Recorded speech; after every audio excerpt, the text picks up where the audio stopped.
This is a fan-generated show. If you would like to support us, please go to jamieglazov.com, and also don't forget to subscribe to our YouTube channel. All your support is greatly appreciated. Good evening. Welcome to this very special edition of the Glazov Gang. Tonight, Sharia survivor exposes Linda Sarsour's Jihad. What an honor and a privilege to have with us this evening Anni Cyrus, a Sharia survivor, the producer of the Glazov Gang, and the news bureau chief of the new hard-hitting television network, ACU News. Anni, what a pleasure and a privilege to have you on the show. It's my honor to be here. Thank you, Jamie. Thank you, Anni. Before we begin, tell our viewers about this new television network, ACU News, Anni Cyrus Unfiltered. The reason we decided to start ACU News is, as you know better than me, there's a lot of lies and cover-up and fake news going around about Islamization of the West thanks to the left. So we decided to open an actual news network where we're going to actually cover the real and true behind every jihad attack, every terrorism, every speech, every organization that is basically helping the Islamization of the West. Thank you, Anni. And so look, and we get right into it right here in terms of ACU News, because Linda Sarsour recently gave this speech where, as we all know now, she called for a jihad on the Trump administration. The establishment media is putting out a whole bunch of lies about this, a whole bunch of denial. But what filled that void? What filled that gap? Your video did at ACU News. If our audience missed it, go to the YouTube channel, ACU News, that you should be subscribed to, and watch Anni Cyrus's video, Linda Sarsour, Enemy of the State. And congratulations, Anni. That video went viral around the world, around the internet. And you told the truth about Linda Sarsour. And I wanted to bring you on this program so we can get into some more of the details about Linda Sarsour. So let's begin. But before we do, let me just give you the floor for a minute and what gave you the passion and the anger to make that video in response to Sarsour's video or her speech. Well, as you mentioned, the main thing about it was, as a Sharia survivor, I am really disappointed. I am really angry with all the fake news and all the CNN, as I call them all CNN now, Jamie, because they're all just following the footsteps of CNN to either cover up things or not report on them or make up a story about them. And as a Sharia survivor, it was literally a disrespect to someone like me to show this woman who's promoting Sharia, who's standing against women's dignity, to show her as a powerful speaker who's promoting peace. I was so disrespected. I felt the need that everyone in this world needs to know the truth. It's time to put an end to all these lies that is going to cause all of us our freedom. And as you know, I have worked so hard to earn my freedom as a teenager. I'm not about to lose it. Thank you, Anni, and what a powerful video that was. Let's break it down and just try to touch on a few of the main themes. You know, now Sarsour, she called for a jihad, and now, the jihad denial game that the left plays so brilliantly and shrewdly is in the works. And, and on Twitter and on social media, all the typical leftists, the usual suspects, they all talk down to us. Oh, you don't know what jihad means. Sarsour even came out condescendingly saying we're all so ignorant because, you see, jihad is a struggle and it's to strive for racial and economic justice. It's about getting to the gym and, it's about cutting calories and just being a better person or whatever it is that they're talking about. Or pretending that they're talking about. But Anni, I think that 8-year-old Martin Richard, who died in the Boston Marathon massacre, I think he represents a different idea for us of what jihad really means to the victims of jihad. Your thoughts on jihad and how they're trying to spin this word now? Well, how they're trying to spin it is, as you said, to make it seems like, oh, it just means a struggle. For all of your viewers, I want to actually say, considering I speak Arabic and I was taught Arabic, jihad, the word jihad comes from jahd, which means battle, not a struggle, battle. battle as a war. So jihad has no meaning in Arabic, in Quran, in the Hadith or Sunnah as an inner struggle. No, jihad has one meaning, and that is to fight, kill, or die in the name of Allah. Simple as that. Don't believe your Googles. Go and study the actual Arabic language. The second part of it is Linda Sarsour has so much backup within the mainstream media and all the leftists and their money and their support that she thought she's going to come out and say whatever she wants and she's just going to get away with it. But the truth of it is, thanks to programs like yours and Anni News and other freedom fighters, that this time she's not going to get away with it. She called a jihad on America and the administration. No matter how they twist it, Jamie, it was a call on jihad. And Annie, I love how in that video you speak straight to Sarsour and you say, hey, listen, you think we're all ignorant, but you know, in terms of when it comes to you, Annie, you know the verses, you know the books, you know the theology. And so they can't practice taqiyya with people like you and with me and other people that are staying informed. So let me just conclude in terms of this segment. Annie, what is so complicated about Sahih Bukhari, Book 4, Chapter 52, verse 220? I have been made victorious through terror. That is a quote by the beloved prophet. What's not to understand here? Well, here's the thing. As you were talking about them trying to practice taqiyya and not being able to practice it with us, they are actually trying to practice tariya, which is another form of lying, by saying that at some point in history, part of our hadith were hijacked and twisted and misunderstood. This is what they're hide behind. However, when it comes to the ISIS member or a bomber or a guy in a shopping mall running, screaming Allahu Akbar, they didn't misunderstand it.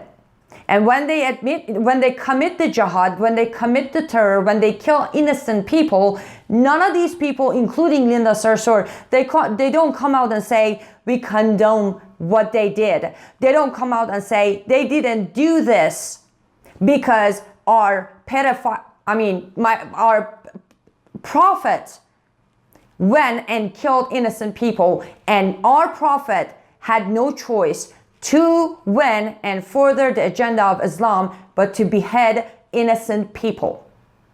They're basically using the same tool they've been using for 1400 years. Lies and lies and more lies. Absolutely, Annie. And look, just to finish off on this, I mean, for those of us that know about the Quran and you just have to listen to ISIS and Al-Qaeda and jihadists, you go to Sahih Muslim, and it's all in there, and it's in all the other hadiths. It's throughout all the Islamic theology. Muhammad told his followers to offer non-Muslims 3 choices: conversion to Islam, subjugation by paying the jizya tax, or death. It's in the Islamic theological texts. Why does Linda Sarsour think we don't know this? Well, because you see, basically that part is exactly the hijacked part, and you go a little further and where Muhammad said do not cut the tree down is the not hijacked part. You see, they picked it very carefully on how to make him look bad. Okay, that was my attempt to be funny, but the reason she thinks that we don't know, no, let me tell you this, Jamie, to be honest, she knows exactly we know. But the problem is, because she's got the left again to back her up and cover up for her and basically pay her to feel good about what she says, she kept on trying. And as I said on my video, said the days of people not knowing is over. But she just has the habit. It's a force of habit. She's going to keep on trying her luck. So Annie, I love this part of your video. I mean, you really nailed point by point by point. And I wanted to bring this up again. You know, the Muslims, they often, if not always, they're the victims, right? So when jihadists perpetrate jihad against non-Muslims, somehow the Muslims always become the victims. So after all these terror attacks that are happening, you know, regularly now, Linda Sarsour is talking about how she's just terrified of Trump and they're just all in a state of terror. And you talked a bit about that, like they're terrified of Trump, but in reality, what should they really be afraid of? Well, what I brought up on that video, and I really hope that it could bring some attention to the matter, is when Linda Sarsour is so worried about the Muslim community being protected, more specifically, the women in her community of Muslim be protected from the Trump administration, what I brought up is the fact that how come you're not worried about the woman under Sharia not being protected? Because in Quran, the 4th surah has the 3rd verse where it says, if you're in love with an infant kid, just make sure to give him enough mehr, which is the marriage gift. There is a verse where it says, if you think your wife is going to disobey you, warn her, separate your bed, then beat her until she obeys you. There's a verse that says, your daughter is half of your son. The woman is worth half of a man. So she's definitely not, by the way, she's not worried about any of those issues. And she's not even worried about any issues of minority Muslim communities in America either. But to me, that should be more of a concern for anyone, not just Linda Sarsour, for even Madonna, Ashley Judd, Scarlett Johansson, all those people who are just trying so hard to have equality for women. They should worry about these issues over if they're a nasty woman or not issue. No, absolutely. And I was even thinking, Linda Sarsour, you're talking about you're afraid of Trump and our women are under attack. And exactly, I mean, if anything, you should be, Linda Sarsour, you should be on the side of Muslim women who dare to not wear the hijab and the consequences they're going to face under Sharia. And as you talked about the acid attacks, the honor killings, you know, if Sarsour was a real human rights activist, she would be fighting Sharia and be defending Trump's attempts to defend us from Sharia.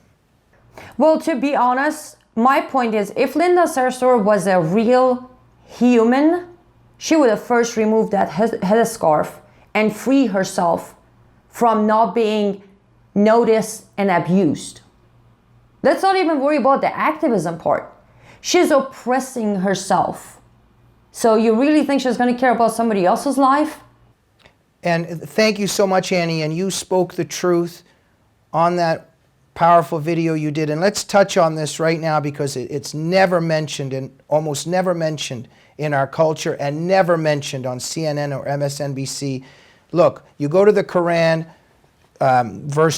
chapter 24, verse 31, and we also go to 33:59. And it is very clear that it is mandatory to wear hijab and that in many respects, it is there to differentiate who can and cannot be raped. And this is simply a fact. Could you speak about that? Oh, absolutely. Yes, it does. On one verse, it does tell it tells Muhammad to tell the believing woman to cover themselves up so they be known and not be abused. On the other verse, it makes it very clear to lower your headscarf. The word used in Arabic exactly means what you wrap your hair in. Lower it down to your chest. So the actual hijab you see in countries like Islamic Republic of Iran, Pakistan, Kuwait, any of those countries, it's what was ordered by Allah himself. There is no such a thing as it's a choice. No. And as you said, on that verse where it says, so you be known and not be abused, it is exactly referring to the fact that if you're not wearing your hijab, don't expect to be safe. Absolutely. And look, even the roots, you know, I've studied this stuff, Annie. It's dark, it's creepy, and what you're talking about is dark and creepy, and it's no coincidence that the roots are dark and creepy, because those of us who study this, I mean, Umar bin al-Khattab, Muhammad's buddy there and his disciple, and he was the second caliph, as we know. What are the roots here? He was going out into the field, peeking and spying on Muhammad's wives while they were going to the bathroom in the field. So he was spying on them in terms of their nakedness, and he was obsessed with this. You know, you just have to go to, the hadiths to read about all of this.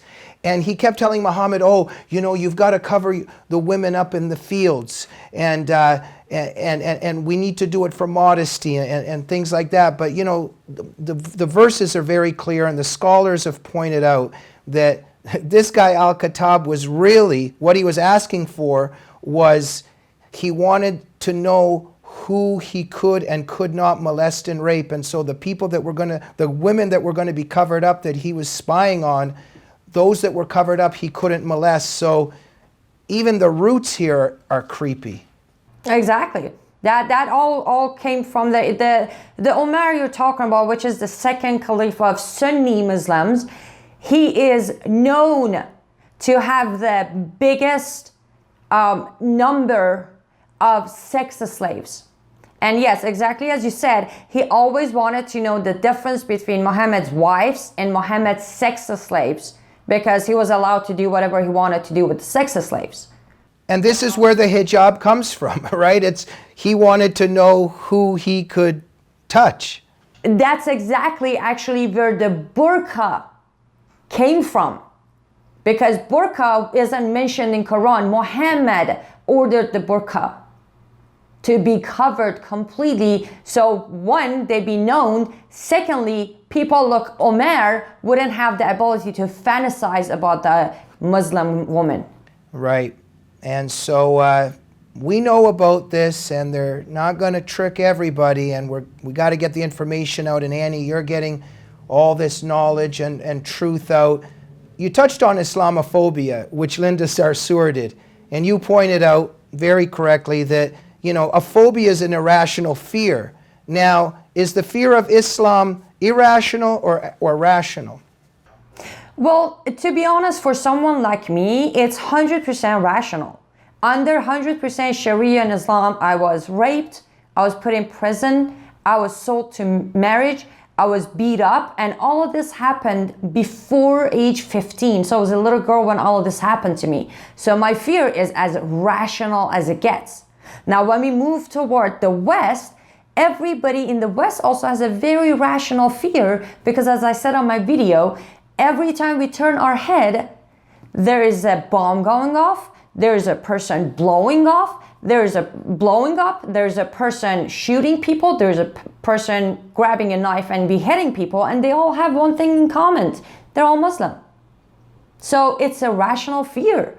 Everything in their so-called holy book is telling them to kill us all, convert or kill. Okay, correct. But knowing me and you, Jamie, we're not going to convert, so we're going to end up on the dead list. So of course that is a very rational fear. Thank you, Annie. And could you just talk just for another minute or so? And I know it should be hours, if not days, but I also want to use some discretion here, because this is, your personal story is a painful one, and I want you to choose how and when to talk about it. But share a little bit more about your background and why you're so passionate and angry when it comes to people like Linda Sarsour and what they say. Well, I was born and raised in Islamic Republic of Iran, which is a 100% Sharia country. And my family was very, very strict when it came to Islam. My father was a sheikh. So I pretty much experienced everything that you read in Quran, everything you read in the Hadith. Sometimes I say I can relate to Aisha, the 6-year-old wife of Muhammad. No, I wasn't 6-year-old, but I was a little girl when I was forced into, becoming a wife of this guy. And I lived the first 15 years of my life, Jamie, not experiencing life, but slavery. I was a slave to my father, and then to the man who was so-called my husband, and to the government, and to the judges and police and everyone.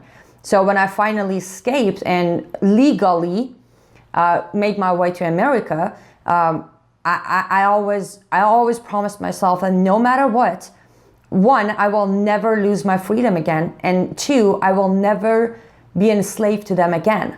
And that's why I speak out every single day, because I feel like if I keep quiet, I am giving in to their slavery again. Thank you, Annie. And my heart, and I'm sure I speak on behalf of many people and people watching the show. Our hearts go out to you, and thank you for your courageous and noble voice, and not leaving the victims behind, because you give a voice to them. And so, Annie, when somebody like Linda Sarsour screams up on the stage about how Trump should not be normalized, Trump should not be normalized, but yet she's normalizing an ideology and a system that brutalized you and that continues to brutalize millions of people and has brutalized millions of people, if not tens of millions and hundreds of millions.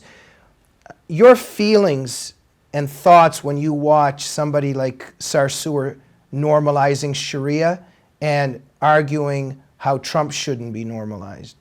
To be completely honest, when I watch her videos, the first thing that comes to my mind is, why is she here? Why does she deserve the freedom that she has, that she can use against us, the real Americans, the real people who are standing up for our rights and constitution and country? That's the first feeling. But that aside, it literally just gets my blood boiling. Like, how can you stand there and lie to your teeth? This woman is the one who tweeted out saying Ayaan Hirsi Ali and Bridget Gabriel's vagina should be cut off. This is normalizing female genital mutilation. And we're talking about two of the heroes of this country in this time. And she gets away with it. I get frustrated and I get angry and I get pissed off that why are people not realizing what she's doing to us as human society? And we got to go, but let's just try to fit this in here, because this is crucial. And Annie, thank you so much, because you're always bringing up the crucial issue. And so just two things off the top of my head and our heads here. What is she really saying? So you've got the leftists, oh, Linda Sarsour, equality, we're all going to hold hands, peace, we're all going to live in fraternity and equality and sameness. But what is she saying? She said, do not assimilate. Now, who is she speaking to? This is very interesting. So her message to Muslims and to Muslim women is not to assimilate into the society. And who is she actually speaking to and not speaking to? So it's pathetic that even the leftists that are supporting her are actually being punked off and excommunicated by her during her speech. Exactly.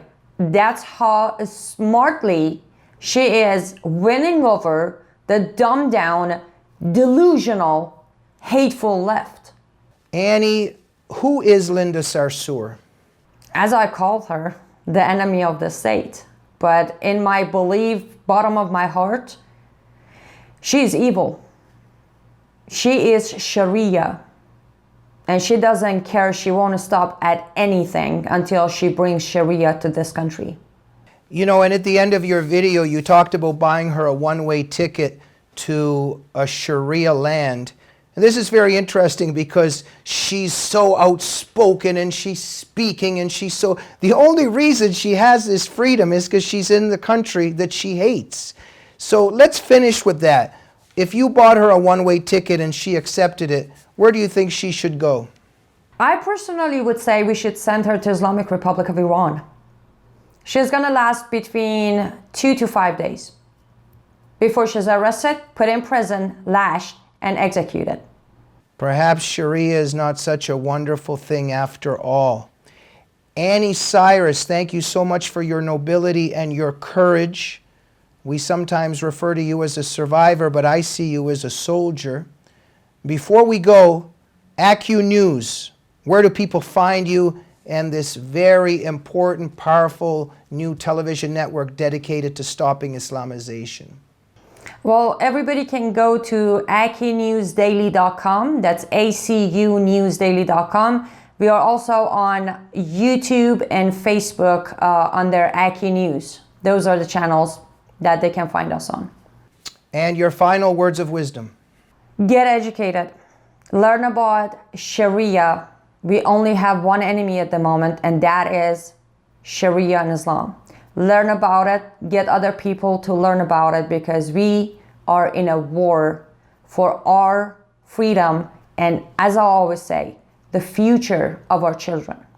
Thank you so much, Annie. And I also want to thank you. You produce just this incredible show called The Glazov Gang. I'd like to thank you for producing such a great program.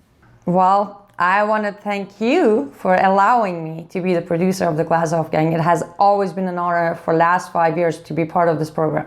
All right, I think we should just do a show on that and compliment each other back and forth on the next episode. I agree. Everybody stay tuned. We're going to do that. Okay, Annie, thank you so much. What an honor to be on the front lines fighting the battle for freedom with you. Take care and best of luck in everything you do. Thank you so much, Jamie. It's my pleasure. Thank you, Annie. A true honor. And thank you, the audience of the Glazov Gang. If you like us and support what we do, please go to jamieglazov.com to support this program because it's a fan-generated show.